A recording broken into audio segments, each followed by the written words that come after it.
తిరుమల తిరుపతి దేవస్థానంలో భక్తుల రద్దీ పెరిగినట్లు తెలుస్తోంది. శ్రీవారి దర్శనానికి భక్తులు 21 కంపార్ట్మెంట్లలో వేచిన్నారు. దర్శన టికెట్లు లేని భక్తుల దర్శనానికి 24 గంటల సమయం పడుతోందని తిరుమల తిరుపతి దేవస్థానం అధికారులు తెలిపారు.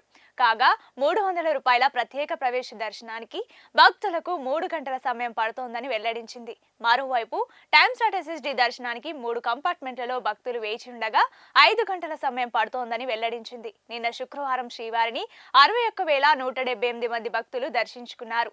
22,464 మంది భక్తులు తలనీలాలు సమర్పించుకున్నారు.